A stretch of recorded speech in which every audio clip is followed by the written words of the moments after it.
안녕하세요. 잠이 솔솔 이야기입니다. 평범한 화가를 꿈꾸던 한 소년이 어떻게 희대의 연쇄살인마가 되었을까요?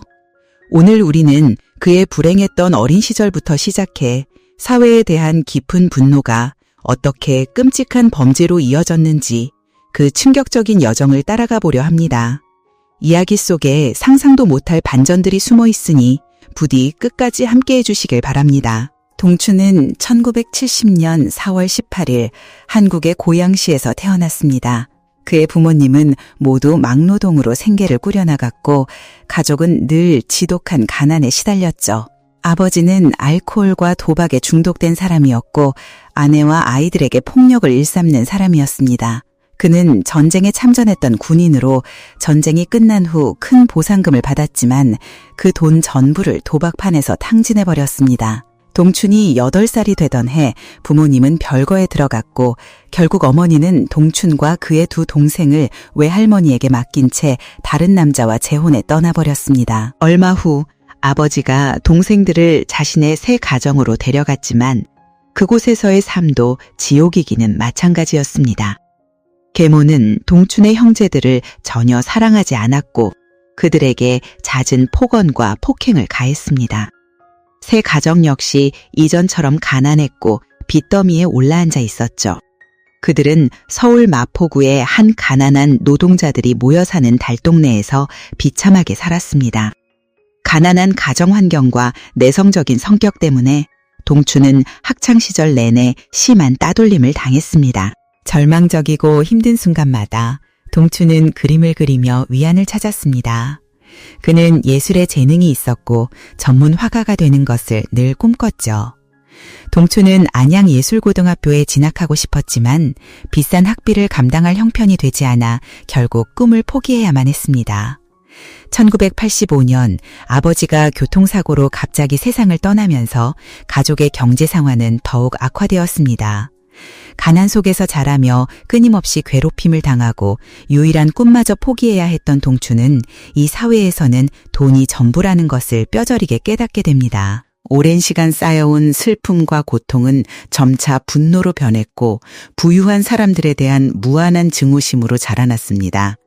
그는 부자들이 사회적 불의를 일으키는 원인이며 자신의 불행한 삶 또한 그들 때문이라고 굳게 믿게 되었죠. 예술가의 꿈을 접은 동춘은 어쩔 수 없이 직업 전문학교에 등록했습니다. 그리고 학창시절부터 그의 범죄 인생은 시작되었습니다. 1988년 18살의 나이에 그는 부유한 이웃집에서 기타 한 대와 소니 녹음기를 훔쳤습니다. 결국 그는 경찰에 붙잡혀 소년원에 보내졌고 학교에서도 퇴학당하고 말았습니다. 1988년 좀도둑질로 처음 붙잡힌 이후 동춘의 범죄는 걷잡을 수 없이 커져갔습니다. 그는 현금, 카메라에서부터 자동차에 이르기까지 점점 더 크고 비싼 물건들을 훔치기 시작했습니다.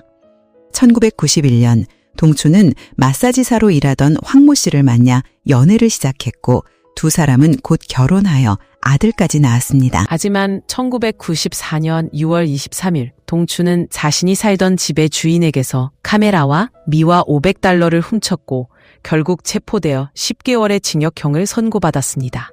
출소 후에도 1995년부터 2000년까지 동춘은 자동차 절도, 음란물 유포, 경찰 사칭 등의 혐의로 감옥을 들락날락했습니다. 이 모든 시간 동안 그의 아내는 묵묵히 그의 곁을 지켰습니다. 하지만 2000년 동춘이 15세 소녀에게 끔찍한 범죄를 저지른 혐의로 체포되어 3년의 징역형을 선고받자 아내는 더 이상 견디지 못하고 그에게 이혼을 요구했습니다. 감옥에서 보내는 세월 동안 부자들에 대한 동춘의 증오심은 더욱 깊어졌습니다. 그는 자신과 같은 가난한 사람들이 겪는 모든 고통의 원인이 부자들에게 있다고 생각했습니다. 그러던 중 동춘은 1999년부터 2000년까지 강남의 부유층 9명을 해친 연쇄살인마 정두영에 대한 기사를 읽게 됩니다. 이 사건은 훗날 그가 저지를 끔찍한 범죄에 큰 영감을 준 것으로 알려져 있습니다. 감옥에서 그는 여성에 대한 증오심 또한 키워나갔습니다. 그는 아내가 가장 힘든 순간에 자신을 버린 부정한 여자라고 생각하며 출소하자마자 그녀를 해칠 계획을 세웠습니다. 2003년 9월 동춘은 마침내 자유의 몸이 되어 서울의 작은 아파트에서 생활을 시작했습니다.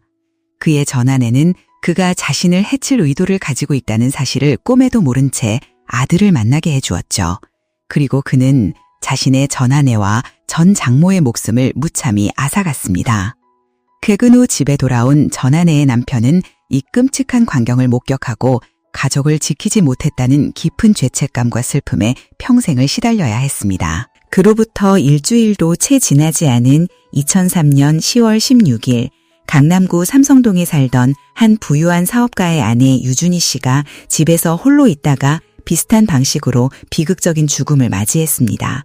3건의 사건 모두에서 범행 도구는 발견되지 않았습니다. 뚜렷한 동기도 없었고 피해자들은 모두 둔기로 머리를 여러 차례 가격당해 목숨을 잃었습니다. 더욱 충격적인 것은 3사건의 현장에서 발견된 족적이 모두 동일하다는 사실이었습니다. 경찰은 연쇄살인범의 소행일 가능성을 의심하기 시작했지만 사회에 큰 혼란을 야기할 것을 우려해 이 사실을 언론에 공개하지 않기로 결정합니다. 한 달 뒤 11월 18일 가정부 배려는 낯선 손님을 위해 문을 열었습니다. 그 순간 동춘은 칼을 들이대며 협박했고 그녀에게 주인 침실로 안내하라고 강요했습니다. 방 안에는 집주인 김종석 씨가 깊이 잠들어 있었고 동춘은 망설임 없이 망치를 휘둘러 그의 생명을 앗아갔습니다. 놀란 가정부는 급히 아기를 소파에 눕히고 담요를 덮어준 뒤 곧이어 비극적인 운명을 맞이했습니다. 동춘은 금고를 억지로 열려 했지만 실패했고 손에 상처까지 입었습니다. 증거를 없애기 위해 그는 불을 질러 집을 태우고 도망쳤습니다. 다행히 소방대가 신속히 출동해 아기는 병원으로 이송되어 목숨을 건졌습니다. 그러나 이번에는 그의 뒷모습이 CCTV에 고스란히 담겼습니다. 피해자 가족은 그가 입고 있던 코트를 보고 범인이 누구인지 눈치챘습니다. 하지만 카메라가 뒷모습만 포착했기에 경찰은 얼굴을 확인할 수 없었습니다. 경찰은 영상을 공개하며 제보를 요청했지만 아무런 성과가 없었습니다. 이 사실이 동춘에게는 큰 경고가 되었는지 부유층을 대상으로 한 사건은 더 이상 발생하지 않았습니다. 하지만 그의 끝없는 욕망은 멈추지 않았습니다. 그는 이제 경찰의 관심을 크게 끌지 않는 사회적으로 소외된 사람들에게 눈을 돌렸습니다. 바로 거리의 여성들이었습니다. 동춘은 가짜 경찰증을 만들고 자신을 수사관이라 속여 유흥가를 돌아다니며 여성들과 업주들을 협박했습니다. 그러면서도 단골 손님처럼 이곳을 찾곤 했습니다. 그는 늘 조건을 내걸었습니다. 젊고 예쁘며 머리가 길고 체구가 작아야 한다는 것. 누구도 그의 요구 뒤에 숨겨진 끔찍한 이유를 상상조차 못했습니다. 2004년 3월 16일 동춘은 한 여성을 불러내 백화점에서 만났습니다. 그는 여성을 집으로 데려가 관계를 가진 후 욕실로 끌고 들어가 문을 잠그고 망치를 내리쳤습니다. 문제는 시신 처리였습니다. 그의 집은 3층이었기에 쉽게 버릴 수도 없었습니다. 그는 톱으로 시신을 훼손해 여러 개의 검은 봉투에 나눠 담고 김치를 함께 넣어 냄새를 가리려 했습니다. 누가 물으면 그냥 상한 김치 냄새라고 둘러댔습니다. 이후 그는 봉은사 뒤편의 외딴 숲을 찾아가 시신을 묻었고 그 자리를 다시 파지 않도록 병뚜껑으로 표시해 두었습니다. 4월 초 동춘은 배상플라자 약국에서 강력제 약을 샀지만 가짜 약이었습니다. 분노한 그는 4월 13일 약국에 다시 찾아와 경찰을 사칭하며 약사 전순아 씨를 협박했습니다. 하지만 전 씨는 그의 신분증이 가짜 같다고 의심하며 경찰서로 가자고 했습니다. 결국 협박은 실패했고 얼굴까지 들킨 동춘은 입막음을 결심합니다. 그는 전 씨에게 수갑을 채워 트럭에 태운 뒤 외딴 곳으로 끌고 가 잔혹하게 살해하고 트럭에 불을 질렀습니다. 그 사이 거리 여성들을 향한 그의 범행은 더욱 잦아졌습니다. 그들은 대부분 가족과의 연이 끊겨 있었고 실종되어도 경찰은 무심했습니다. 업주들조차 경찰과의 마찰을 피하려 침묵했습니다. 사회의 무관심이 그들을 무방비 상태로 내몰았던 것입니다. 단 몇 달 사이 2004년 3월부터 7월까지 동추는 같은 수법으로 무려 18건의 살인을 저질렀습니다. 여성들이 하나둘 사라지자 업주들 사이에도 불안감이 퍼졌습니다. 동추는 신분과 전화번호를 바꿔가며 계속 여성들을 불러냈고 그 누구도 그의 정체를 눈치채지 못했습니다. 2004년 7월 15일 동추는 또다시 한 출장 서비스 업체에 전화를 걸어 여성을 불렀습니다. 하지만 그곳의 업주는 전화를 건 번호가 이전에 실종된 여성 중 한 명의 것이라는 사실을 기억해냈죠. 그는 이 남자가 여성들의 실종과 관련이 있다고 직감했고 곧바로 경찰에 신고하기로 결심합니다. 경찰은 업주에게 협조를 요청하고 한 여성을 미끼로 토입하는 함정수사를 계획했습니다. 경찰은 여성을 따라 한 대학교 근처의 작은 공원으로 향했습니다. 하지만 얼마 후 여성은 돌아와 경찰에게 손님이 자신을 원하지 않는다고 말했습니다. 이유가 정말 소름 끼쳤는데요. 바로 여자의 키가 너무 컸기 때문이었습니다. 동추는 오직 자신이 쉽게 제압하고 신체를 나누기 편한 작은 체구의 여성들만을 원했던 것입니다. 결국 업주는 다른 여성을 그에게 보내기로 합니다. 경찰은 끈기 있게 기다렸고 마침내 동춘이 모습을 드러냈습니다. 경찰은 즉시 그를 덮쳐 수갑을 채웠죠. 하지만 이때까지만 해도 그들은 이 남자가 자신들이 그토록 찾아 헤매던 희대의 연쇄살인마일 거라고는 꿈에도 생각하지 못했습니다. 그저 여성들을 납치하는 인신매매 조직의 일원일 거라고만 짐작했죠. 동춘은 경찰서로 연행되어 신문을 받기 시작했습니다. 그런데 바로 그 자리에서 동춘은 경찰들을 경악하게 만드는 말을 내뱉습니다. 자신이 바로 부유층 주택가에서 일어난 사건의 연쇄살인 사건의 범인이라고 자백한 것입니다.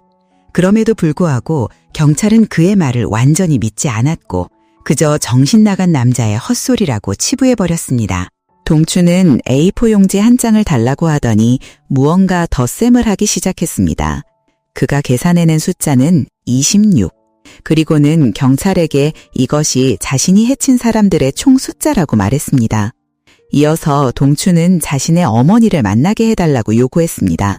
경찰은 그의 요구에 동의했고 그의 어머니를 데려왔죠.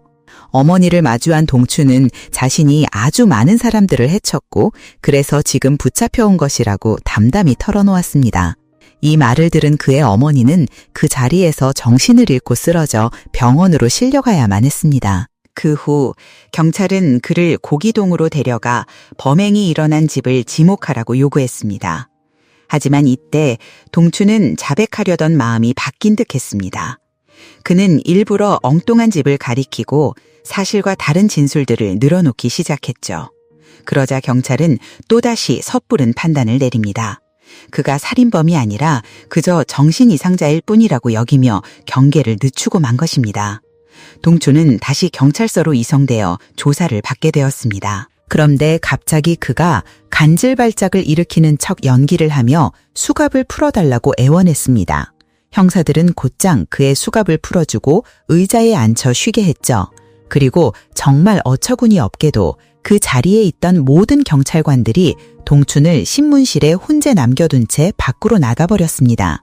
동춘은 너무나도 손쉽게 밖으로 빠져나와 서울경찰청을 유유히 탈출했고 대한민국의 경찰들을 한순간에 웃음거리로 만들어버렸습니다. 동춘은 서둘러 집으로 돌아가 자신의 모든 범죄 증거를 없애기 시작했습니다. 그 사이 자신들의 실수를 깨달은 서울경찰은 서울 시내 곳곳에 병력을 총동원하여 동춘을 다시 붙잡기 위한 대대적인 수색을 펼쳤습니다. 다행히도 약 12시간 후 경찰은 한 유흥가에서 길을 건너던 그를 다시 체포하는 데 성공합니다. 이번에 붙잡힌 동춘은 자신이 총 26명을 해쳤다고 모든 것을 자백했습니다. 그는 자신이 공격했던 부유층 주택 4곳의 구조도를 직접 그렸습니다. 집안의 물건 위치 하나하나까지 세세하게 기억하고 묘사했으며 경찰이 언론에 공개하지 않았던 사건 현장의 정보들까지 정확히 진술했죠. 그리고 마침내 형사들과 수사관들을 데리고 봉은사 뒷산의 한 숲으로 향했습니다. 그곳은 바로 그가 불쌍한 희생자들을 묻은 장소였습니다.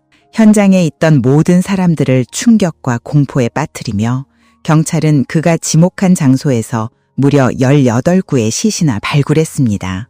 희생자들의 시신을 수습하던 중 경찰은 한 가지 공통점을 발견했습니다. 바로 모두 긴 머리를 하고 있었고 그 머리카락이 고무줄로 묶여 있었다는 점입니다. 동추는 신체를 나눈 후 피가 잘 빠지도록 매달아두기 위해 희생자들의 머리카락을 묶었다고 진술했습니다. 그는 또한 4명의 간을 먹었다고 주장하기도 했습니다. 일각에서는 동춘이 젊은 여성들의 신체를 나눌 때 피가 튀는 것을 막기 위해 노란색 비옷을 입었다는 소문도 있었지만 이는 확인되지 않은 사실입니다. 동춘은 이문동에서 한 여성을 해친 것도 자신의 소행이라고 자백했습니다. 하지만 얼마 지나지 않아 그는 이 살인사건에 대한 자백을 번복하며 서울경찰이 자신의 아들 대학 등록금을 대주겠다는 약속으로 자신을 회유해 거짓 자백을 받아냈다고 주장했습니다. 이로 인해 서울경찰청은 미숙하고 부실한 업무 처리 방식으로 여론의 엄청난 비난을 받아야 했습니다. 사건의 정점은 한 피해자의 어머니가 분노를 참지 못하고 우산으로 동춘의 모자를 벗기려 하자 한 경찰관이 그 어머니를 발로 차 넘어뜨리는 일이 발생했을 때였습니다. 이 사건으로 인해 이 큰 사건을 해결했음에도 불구하고 수사팀의 그 누구도 포상을 받지 못했습니다. 체포된 이후에도 동춘은 단 한 번도 뉘우치거나 후회하는 모습을 보이지 않았습니다. 그는 심지어 자신이 저지른 범죄에 대해 자부심을 느끼며 오만한 태도로 일관했습니다. 동춘은 법정에서 자신이 유일하게 소름이 돋던 순간은 화장실에서 희생자 중 한 명의 신체를 나누고 있을 때 아들에게서 전화가 걸려왔을 때라고 인정했습니다. 기자들이 자신의 범죄에 대해 어떻게 생각하냐고 묻자 동춘은 오만하고 광기어리며 여성을 멸시하는 수많은 망언들을 내뱉었고 이는 전국 방송을 통해 그대로 송출되었습니다. 2004년 12월 13일 동춘은 26명을 살해한 혐의로 유죄 판결을 받고 사형을 선고받았습니다. 그는 현재 서울구치소에 수감되어 있습니다.